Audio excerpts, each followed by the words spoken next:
pô, tu tem que ter amor para fazer algo que tu quer, tem que gostar do que tu faz e persistência, porque por mais que tu leve um tempo, poxa, 5 anos ali já empreendendo mais ou menos. Cara, nesse meio tempo, de um ano para cá que eu tive uma evolução absurda, assim, em questão de estrutura de empresa, de faturamento, né? Mas pensa, foi vários anos ali, cara, sem nenhum momento nunca pensei, por exemplo, em parar, em trocar de área, sabe?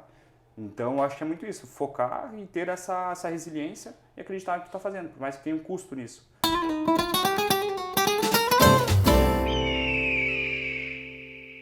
Fala pessoal, Falcão dos Negócios na área e hoje nós vamos bater mais um papo aí com empreendedores, recebendo hoje o Lucas Montani, Lucas que é CEO da Yellow Link. Eu tô aqui, gente, nos bastidores, eu falei tudo que era nome, mas não saía o nome certo. Agora saiu aqui Yellow Link. Lucas, 25 anos, empreendedor jovem, libertário como eu. Prazerzão te receber aqui, Lucas. Se quiser se apresentar um pouco melhor pro pessoal, a gente desenrolar essa conversa, mas obrigado por ter aceito o convite, por estar aqui contando um pouco da tua história pra gente. Com certeza. É um prazer estar aqui. Então, meu nome é Lucas Montani, como ele falou anteriormente, que tenho 25 anos. E estou nessa área de empreendedorismo, eu acredito que faz mais ou menos uns 5 anos já, né? E venho dessa jornada aí, sempre me interessei muito por esse meio. E eu tenho a Yellow Link, basicamente é uma empresa que nós trabalhamos com tecnologia direcionada para a área de traduções, né? Então a gente otimiza muitos processos dentro de toda essa cadeia, né, de valor que existe dentro do mercado de traduções, a gente entrega um resultado muito mais eficiente, né, para todo esse público. Uhum. Mas antes da gente falar do que é o teu negócio, vamos falar de quem é você. Uhum. 25 anos e já empreendendo. Da onde veio essa pegada empreendedora? Qual a tua formação e em que momento você se desafiou a querer empreender, né? Acho que são 3 perguntas aí que dão uma boa base para a gente começar essa conversa. Legal, acho que tem 2 pontos principais. O primeiro, perfil. Eu acho que uma certa perfil, vocação, digamos assim, por trabalhar, por ser empreendedor, né? Eu acho que isso são algumas características que certamente puderam ser notadas desde criança, né? Desde da parte da atitude, como eu me portava. Eu era um guri muito rebelde também, desde na escola, por exemplo, cara, ninguém me aguentava, né? Só que eu era muito independente, então eu tinha o meu pensamento, eu acredito que de uma forma era do meu jeito e deu, acho que aí que começou já essa visão, posso dizer assim, essa pegada mais no empreendedorismo, né? Então, isso quer dizer que o fato de eu não enxergar não me faz ser empreendedor, então, porque tem que ter visão, aí você, já começou me lascando na conversa, mas vai. E aí foi, né? Sempre tive essa vontade de fazer alguma coisa, de criar, né? Tem uma frase da Ayn Rand que eu gosto muito, que eu acho que define, assim, toda a minha vida, cara, no contexto geral, que é a dura e exultante sensação de estar agindo. Então, sempre gostei de fazer, de produzir, de criar.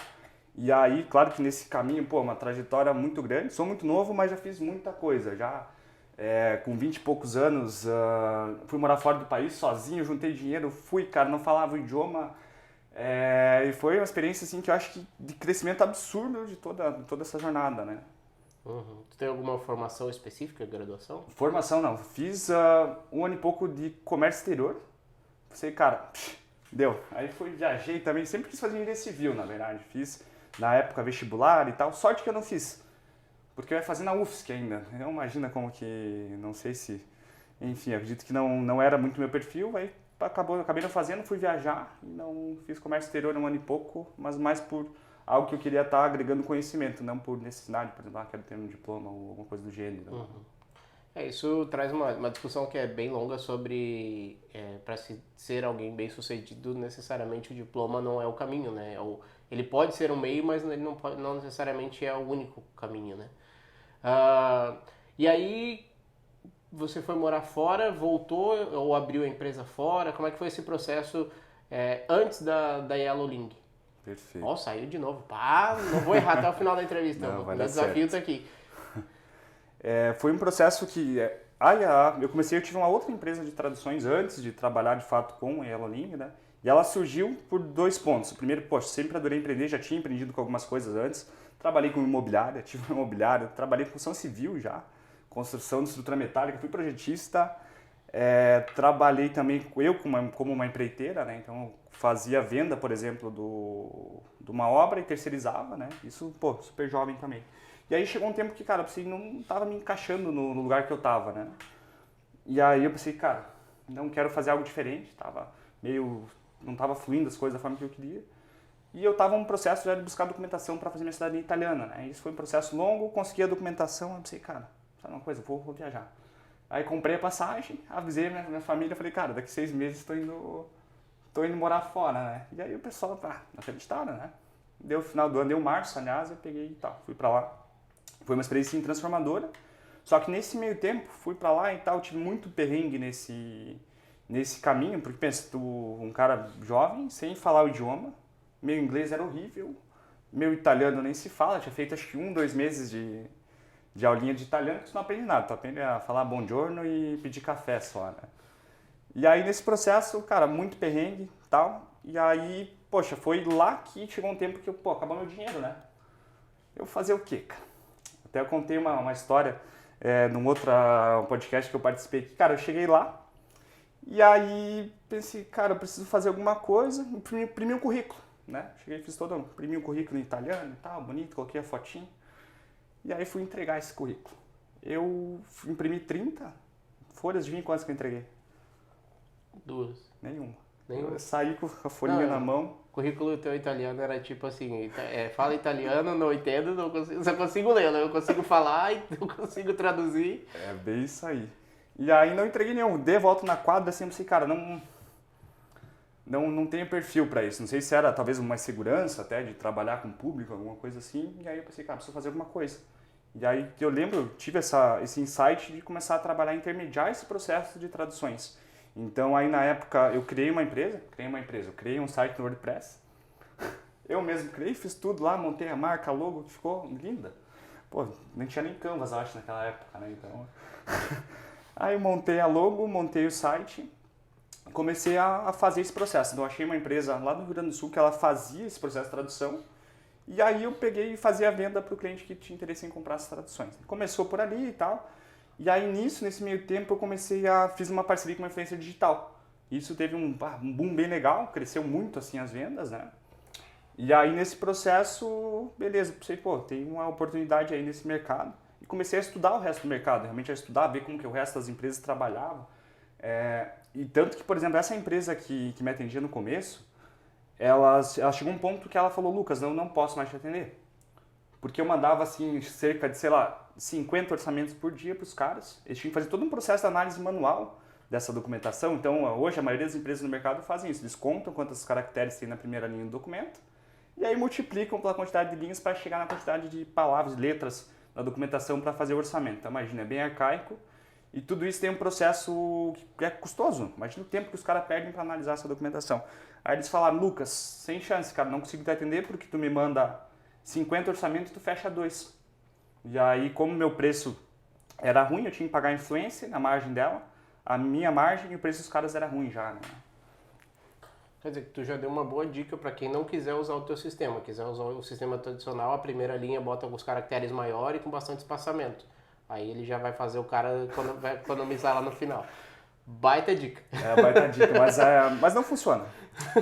Por que não funciona? São documentos públicos, né? Então, sim, tem padrão. Certidão de nascimento. Tem um padrão. E mesmo assim, não importa. Mesmo que, tu coloque 15 caracteres na primeira linha, meu preço é mais barato, porque a gente otimiza todo esse processo com tecnologia, né? Então, mas aí, nesse processo que era manual, qual era o nome da tua empresa?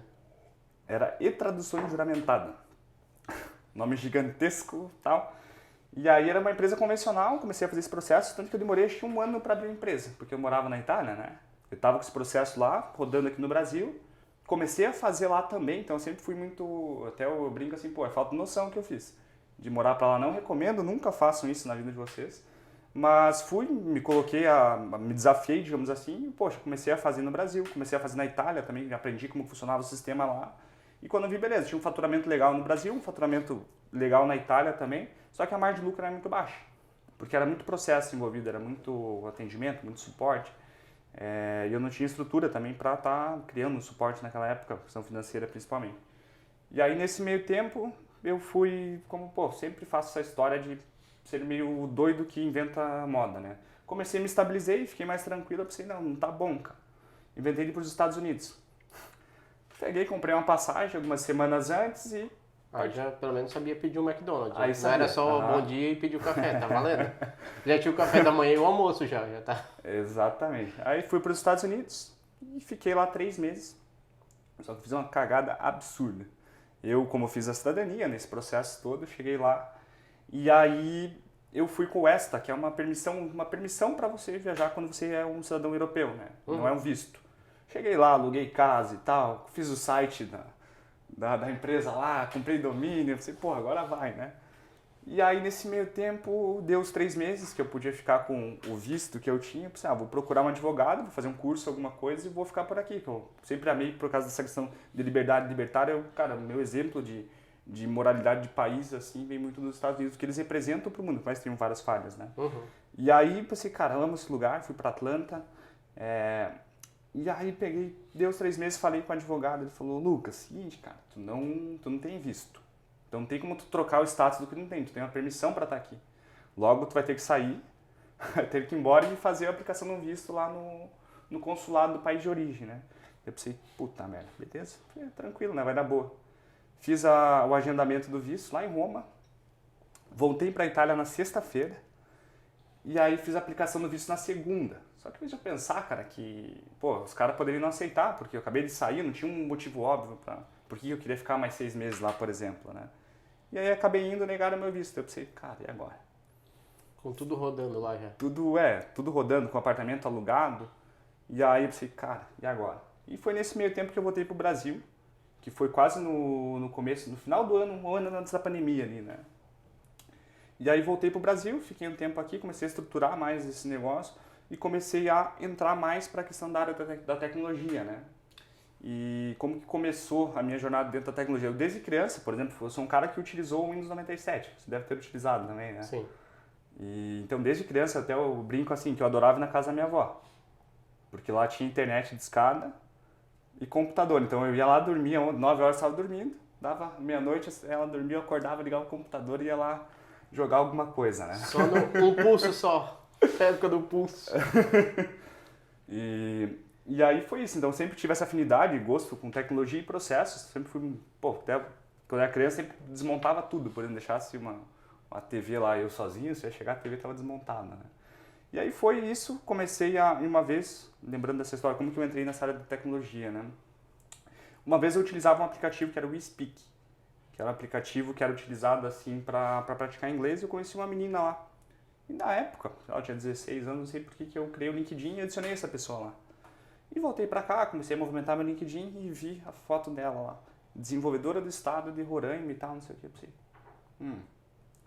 oportunidade aí para começar a desenvolver esse projeto. Aí ela pegou, começaram a iniciar esse projeto de desenvolvimento, mas foi uma situação assim bem complicada porque ela não tinha tempo, ela trabalhava para o estado já em full time.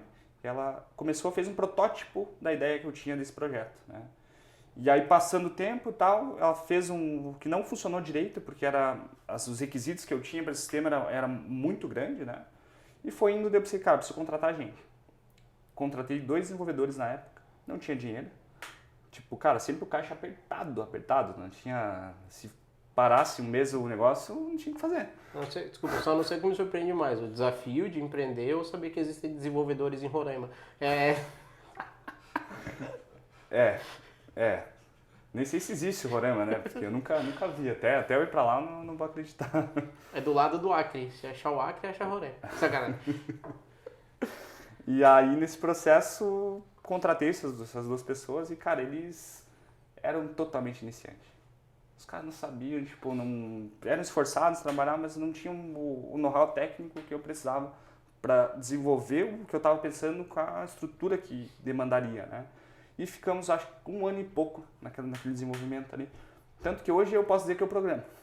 Eu entendo de banco de dados, entendo de DNS, de programação, consigo implementar funcionalidades, porque foi uma demanda que eu tive, cara. Eu precisava resolver aquele problema, meu dinheiro indo, e era uma situação muito de risco, porque era assim, para 1 mês ali eu quebrava. Agora, deixa eu só voltando, que eu fiquei meio perdido, e aí, enquanto isso, os Estados Unidos? Tipo, o que tava rodando lá? Ficou para trás, né? Porque eu não tive como voltar, e aí, pensei, cara, não tem o que fazer. Daí acabei, pensei, beleza, vou mudar o foco, a direção da minha vida, foi uns 3 meses de depressão quando eu voltei para cá, né? Para, Brasil, depressão. Mas aí pensei, vou ter que fazer o que? É o que eu tenho agora, né? Então lá morreu tudo, nesse período Morreu. Caraca.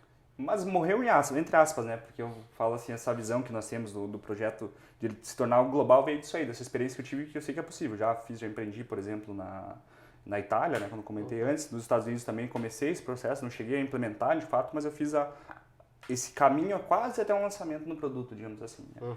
Isso me trouxe essa visão, cara, eu posso fazer algo global, por que não? Ainda mais na minha área que ela já nasce intrinsecamente do mercado que é global, que é traduções, né? Sim. E aí tu tem essa migração, então, para tecnologia. E quando nasce a Yellow Link? Vai, não vou errar até o final. Ela nasce mais ou menos 1 ano e meio, 1 ano e 8 meses atrás, mas é 1 ano e meio atrás. Que eu pensei, cara, eu preciso reestruturar meu modelo, preciso mudar tudo e agora eu preciso de tecnologia. Eu sou uma empresa de tecnologia, tanto que nós começamos sempre com o slogan, a maior empresa de traduções da América Latina. E, de fato, hoje a gente é a referência no mercado nacional de traduções de documentos. E da América Latina eu não conheço nenhuma outra plataforma. Então, tem poucas empresas que fazem processo de tecnologia como nós fazemos. Eu não conheço nenhum. Conheço uma ou outra aqui do Brasil que tentam nos copiar, mas, tipo, cara, não vão... Por enquanto, não vou dizer que não são uma ameaça, mas, tipo, tá muito longe de entregar. O que nós entregamos é a visão que nós temos de negócio, principalmente para a questão do futuro, né? A gente já mira no mercado internacional. Né? Até porque você já tem um produto que está à frente, então a tendência é sempre estar à frente, né? Sim. Mas, cara, 1 ano e meio. Mas quando que, tipo, tu olhou pro teu negócio e... Até uma pergunta que a gente trouxe em outro momento, até pro Walter, que passou aqui, deu quero investir, né? No caso deles, foram 6 meses até ter o primeiro cliente, depois da marca registrada. No teu caso, tipo, quanto tempo tu teve pra ter esse primeiro cliente e depois até virar realmente tu perceber isso, putz, isso agora é um negócio, sabe? Tipo, Sim. Deixou de ser uma aventura. Eu acho que o primeiro, vamos pensar, acho que tem algumas etapas nesse processo. Né? A primeira foi lá atrás, na primeira empresa, foi mais algo necessidade. Pensei, cara, preciso fazer alguma coisa, porque, pô, vou voltar pro Brasil sem dinheiro, sem nada, ou vou fazer um negócio. Então ali, pô, já tinha que ter uma responsabilidade de negócio. E começou a aumentar essa responsabilidade quando entra pessoas, né? Então, tipo, o pessoal que trabalha comigo sabe, eu sou muito engajado com as pessoas que estão ali dentro do meu negócio, as pessoas que vivem aquilo ali comigo é a minha principal motivação em tudo, assim, porque, pô, tu vê os caras trabalhando 11 horas da noite lá, não precisava estar fazendo aquilo. Aliás, precisava, né? Mas eles fazem porque eles gostam e acreditam muito na ideia, consequentemente, pô, eles acreditam em algo a ideia que eu concebi, é óbvio que agora tem muito input deles dentro desse processo, né? Isso é muito legal. E aí, beleza. Falando de Yellow Link, quando que veio o teu primeiro cliente pós-lançamento já do produto robusto, como tu tem hoje? E ao mesmo tempo, e aí quando tu disse, tipo, isso aqui realmente tem tudo, ou melhor, tá dando certo, né? Quando você conseguiu olhar para tua empresa realmente e ver essa proporção que ela tomou de você poder dizer que ela é sustentável hoje. Tudo veio, eu acho, nesse aprendizado que eu tive na primeira empresa, porque eu consegui ver falhas nesse mercado, que é um mercado gigantesco, um mercado global, que tem um valor de mercado, fica movimentado 83 bilhões de dólares. Então é um mercado muito grande, porque tudo envolve tradução. Vamos pensar assim, de um microfone desse aqui, ele é importado. Ele vai ter que ter tradução no manual técnico, conteúdo de marketing, toda uma área, é muita tradução. Né? Anatel, essas coisas todas. Né? Tudo, da ANAC, ainda mais no Brasil, que é um país todo regulamentado, tem muita coisa para isso aí. Tem a agência de regulamentação, as agências de regulamentações. Né? Tem agência para regulamentar a agência. Exatamente. Mas aí quando que veio essa visão, eu acho que foi algo construído, sabe? Como eu via essa dor, eu sabia onde eu queria chegar, só que esse processo era muito longo. Tanto que nós demoramos assim para lançar, de fato, desde que nós começamos o desenvolvimento do sistema, mais de 1 ano assim para poder colocar a plataforma para rodar. Porque nesse meio tempo, cara, eu tentava, não tinha os requisitos suficientes, a plataforma estava horrível, tínhamos que refazer o código, recomeçar do zero praticamente o código. Aí depois, nesse processo, contratei um desenvolvedor que era um cara bom, 2 graduações, pós-graduado e tal. Então é um cara curioso, é de Roraima. Eita! E ele tá vindo lá de Roraima morar aqui, em Santa Catarina, para trabalhar com a gente no mês que vem. E aí fechou o estado de Roraima, não tem mais ninguém lá, acabou. O cara veio pra cá, acabou Roraima. Exatamente. Aí nesse processo a gente refez todo Roraima só existe porque o cara desenvolveu o Roraima e aí ele vai sair de lá, ele vai fechar o programa, acabou o estado. Entendeu? Eu faço as piadinhas pra ele também, eu não acredito que existe ainda, mas vamos ver. Ele fala que existe, ele jura que tá junto. Mas ele fala em português? Ele, fala. E aí, nesse processo, poxa, a gente refez todo esse sistema, né? E quando nós lançamos, como eu falei, faltava muita coisa. A gente começava a lançar, pô, precisava fazer uma alteração no fluxo tal do orçamento. Eu não conseguia alterar, porque não tinha funcionalidade para fazer isso. Aí parava lá, ficava metade em planilha, metade no software. E nós fizemos o lançamento, assim, demorou um ano e pouco para, pô, agora tá o mínimo que eu preciso para poder trabalhar com o sistema. Aí o crescimento já era esperado, porque tinha uma demanda muito grande no mercado, a gente já tinha uma demanda que vinha dessa outra empresa de tradução, e a gente começou. Hoje nosso crescimento, ele tá, se for ver em porcentagem, em um ano a gente cresceu mais de 800% tranquilamente, né, dentro desse mercado. Tanto que uma empresa nova, faturamento aí já bem mais do que milionário, né?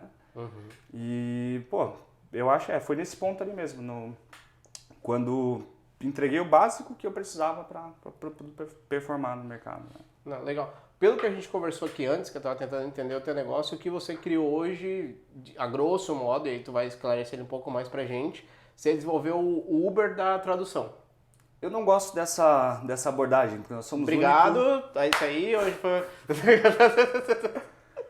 Eu não gosto dessa abordagem porque, assim, eu acho que cada empresa tem a sua particularidade, sabe? A gente não pode estar... Talvez o modelo de negócio deles, mas eu digo que não também. Por isso que eu trouxe a expressão a grosso modo, né? Porque aí eu quero que tu esclareça um pouco pra gente do que seria, porque realmente eu achei bem curioso esse processo e acho que vale a gente trazer ele aqui.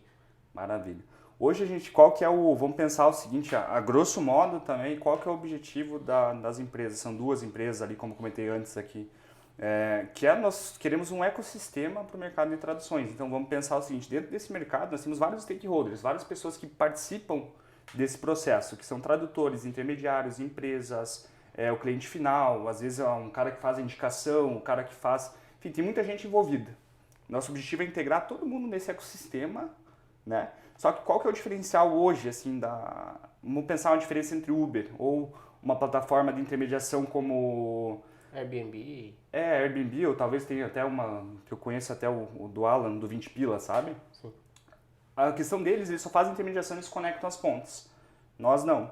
Nós desenvolvemos processos, desenvolvemos tecnologias para aprimorar o controle de qualidade. Então, assim, se der um problema com a tradução, é a Yellowlink que resolve. Ele não vai ter que entrar em contato com o tradutor, por exemplo. Ele tem a certeza que ele vai ter um produto de qualidade, né? Com melhor preço, melhor prazo. Tanto que hoje, por exemplo, dentro do sistema, o cliente ele chega lá, nós temos 77 pares de idiomas, se eu não me engano, hoje, 170 tradutores. O cara chega, coloca os dados dele, nome, e-mail e telefone, seleciona o idioma de origem, o idioma de destino, tipo da tradução, ele faz o orçamento dele em 1 minuto e ele consegue selecionar a data de entrega desse pedido. Então, se o cara está com pressa, ele seleciona a data que é mais viável para ele dentro desse fluxo, né? Então, a gente acaba aprimorando muito todo esse processo. E é isso. Tá, essa é a perspectiva do cliente, Sim. né? E se eu sou um tradutor, eu consigo me vincular a vocês em algum sentido ou não necessariamente? Vocês contratam, vocês lançam uma vaga no LinkedIn, vocês contratam pessoas específicas, ou existe um mercado pro outro lado do cara que domina o idioma, que é tradutor, entrar para fazer uma parceria com vocês? O que acontece? Todo esse projeto ele já foi desenvolvido pensado de modo global. Então, qual que é a principal premissa de uma empresa escalável? Tu conseguir regular oferta e demanda. Então, o que nós fazemos? Nós temos um processo seletivo, que é um processo seletivo contínuo. Então, que o tradutor ele pode entrar no site, ele vai aplicar, vai pôr as qualificações dele e ele vai no processo da validação. A partir do momento que ele é habilitado, ele entra para dentro do ecossistema, ele começa a receber demanda tanto da Yellowlink, né, e de algumas empresas que são parceiras ali dentro desse ecossistema, né? Então, ele é uma plataforma aberta, digamos assim. É aberta. Legal, se o cara domina o idioma, ele pode... E tem alguma outra regulamentação, além de dominar o idioma, sei lá, precisa de algum certificado, alguma coisa assim? Depende da área, né? Existe hoje, por exemplo, no Brasil, como é um país muito burocrático, tem um detalhe, voltando na pegada liberal ali. Porque, cara, tem uma certa raiva até desse mercado. Porque o Estado, ele criou um monopólio em cima das traduções juramentadas. Até então, agora há pouco tempo, acho que um mês atrás, ali menos, que eles editaram uma medida provisória lá que vai abrir um pouquinho mais. Mas era um absurdo, porque teve, por exemplo, as últimas concursos, abre aspas, que teve foi em 2002. Então tu tinha, sei lá, pouquíssimos tradutores, um preço extremamente alto, um trabalho totalmente ineficiente, sabe? Não tenho noção do custo hoje, mas lembro que uma vez eu fui ver uma tradução juramentada, tipo, oficial, era só R$5 por palavra. Eu acho que hoje é bem menos, mas a coisa hoje, mais ou menos, até então, era em torno de, sei lá, 60, 70, 80 reais a lauda, que é 1000 caracteres. Agora tu pensa, cada folha pode ter 6 laudas, 8 laudas. E aí esse mercado era bem fechado, eu pensei, cara, não é possível. É igual cartório. Uhum. Pô, a gente tem... Fala de cartório e me dá um... me falta ar aqui quase, né? Porque a gente tem... Se bem que tem um cartório que nós trabalhamos que é lá de Brasília, os caras são muito eficientes. Tipo, os caras têm uma estrutura de governança estratégica de negócio assim, absurda. Mas é um modelo totalmente monopolizado, né? Monopólio. É uma garantia de lucro surreal. Sim. E aí, cara, e nesse meio tempo, tipo, 1 ano e meio de empresa, claro, vocês pegaram, por certo, pouquíssima coisa da pandemia, eu não sei o quanto vocês foram afetados por isso. Perrengue que vocês já tenham passado que você falou, porra, tipo... Cara, eu passei alguns perrengues já nessa jornada empreendedora. Por exemplo, a pandemia, né? O dia que eu contratei os 2 desenvolvedores lá, fiz uma reunião com os mesmos no mesmo dia, contratei os caras, no outro dia deu lockdown geral no Brasil. E aí agora pense, nós trabalhamos com o mercado que ele é totalmente correlacionado com o mercado internacional. Nós vendemos no mês todo de março, quando começou a pandemia lá, o que nós vendíamos num dia. Então pensa o caos que foi nos meses ali, depois da pandemia, tudo parado, tudo fechado, não tinha demanda. Foi complicado, assim, mas o que os fornecedores tiveram que entender, trazamos com o fornecedor, negociamos com eles e foi passando até que final do ano ali as coisas começaram a melhorar, né? Uhum. E aí falando de algo, de projeto, então, né? Sei lá, se eu te chamasse pra gente sentar e bater um papo daqui uns 5 anos, como é que você vê as duas empresas, então, né? A Yellowling e Da Litec. Litec. Como é que você vê essas duas empresas, né? Esse, digamos, médio prazo, o que você tem de objetivo, que você está traçando, que você pode abrir pra gente? Eu vejo que algo até um período mais curto, 5 anos eu não consigo, porque pô, é um período muito longo, né? Mas o nosso objetivo é ter um networking global de tradutores, onde eu vou ter tradutores de vários idiomas, várias modalidades, plugados dentro dessa plataforma.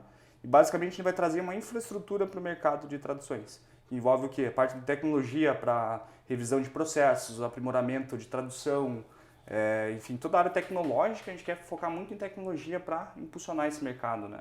Acho que esse que é o objetivo de estar em vários países com muitos usuários dentro do sistema, né? Uhum. E aí quando tu olha para outros países, trazendo uma realidade bem brasileira mesmo, não sei se possivelmente você já está tentando levar para fora, pelo que eu entendi você falou que está no Canadá, né? Estamos no Canadá também. E aí quando tu fala em regulamentação, cara, o quanto é mais difícil empreender no Brasil? Eu acho que o primeiro ponto do Brasil, a primeira coisa é questão trabalhista, que é horrível, né? Não faz o menor sentido, aquilo ali é ruim para a pessoa que está trabalhando, é ruim para a empresa, né? E as regulamentações é um peso, né, que nós carregamos, né? Até a própria o Atlas lá da revolta de Atlas, a gente acaba levando toda essa estrutura que é gigantesca, carga tributária insuportável, e além disso, não é o problema da carga tributária, beleza, todo país paga, mas é a dificuldade que você tem para pagar os impostos de forma correta, né? Então, é um problema absurdo, lá fora não tem esse problema, porque assim, são empresas que elas fazem esse serviço dentro do país delas, que elas plugam no nosso ecossistema. Então, basicamente, essas empresas que vão cuidar da parte burocrática, da venda, então não tenho a dor, por exemplo, de abrir uma empresa em outro país, né? Uhum. Eu recebo só a demanda, em resumo. Entendi. Bom, encaminhando para o final, acho que, cara, 25 anos, super jovem aí e já com essa mentalidade empreendedora. E aí talvez a gente tenha do outro lado alguém jovem, né, que queira empreender. O que você deixa de conselho para que quem está aqui possa realmente tomar coragem e botar a ideia em prática? Cara, eu acho que tem 2 pontos principais, né? Primeiro, pô, tu tem que ter amor para fazer algo que tu quer, tem que gostar do que tu faz e persistência, porque por mais que tu leve um tempo, poxa, 5 anos ali já empreendendo, mais ou menos. Cara, nesse meio tempo, de 1 ano para cá que eu tive uma evolução absurda, assim, em questão de estrutura de empresa, de faturamento, né? Mas pensa, foi vários anos ali, cara, sem nenhum momento nunca pensei, por exemplo, em parar em trocar de área, sabe? Então, eu acho que é muito isso, focar e ter essa resiliência e acreditar no que está fazendo, por mais que tenha um custo nisso. Aí a pessoa tem que ponderar se é isso que ela quer, ou se ela quer ter a mesma vida que ela tem hoje, ou se ela quer ter algo diferenciado, né? Aí vai muito da escolha de cada um, né? Em algum momento, me veio essa dúvida aqui na conversa, em algum momento você precisou viver digamos, de duas rendas, ou não necessariamente duas rendas, mas ter um emprego e outro para, sei lá, eu trabalho em alguma coisa durante o dia e à noite eu foco na Yellow Ling, por exemplo. Você teve que em algum momento dividir esse teu objetivo? Não. Quando comecei lá atrás foi mais, cara, preciso fazer alguma coisa e eu não trabalhava com nada, né? No caso, estava lá na Itália e eu comecei a ter que focar somente nesse negócio, né? Então foi sempre, desde já entrei de corpo todo na água, digamos assim, né? Entendi. Cara, sensacional, sensacional. Obrigado pela conversa. Kaique, tem nossa lembrancinha. Kaique ficou só rindo ali, olha. Agora é hora de trabalhar, Kaique. Valeu. Lucas, essa é uma lembrancinha nossa pra ti. Beleza. Vamos ver o que tem aqui dentro. Unboxing. Levar uma lembrança nossa lá pra empresa. Espero que você faça bom uso. Vou fazer, com certeza. Beba muita água. Aí já não posso garantir. Encher o copo eu vou fazer, mas se tomar é outra história. Mas é isso, cara. Eu te agradeço. Se quiser deixar mais alguma mensagem pro pessoal, divulgar as suas redes sociais, óbvio que a gente vai colocar aqui embaixo também, mas fica à vontade. Eu acho que primeiro agradecer a oportunidade, foi um prazer estar aqui participando, falando, compartilhando um pouco dessa minha trajetória, né? E é isso, cara. Quem quiser, às vezes, conversar comigo, sou bem acessível, pode me chamar no Instagram, que vai estar aqui embaixo. E tô super afim de conversar sobre negócios, sobre, enfim, qualquer área, e sou muito aberto para isso, né? Fechou, Lucas. Obrigado. Pessoal, a gente fica por aqui, então, com mais esse episódio do Focão dos Negócios.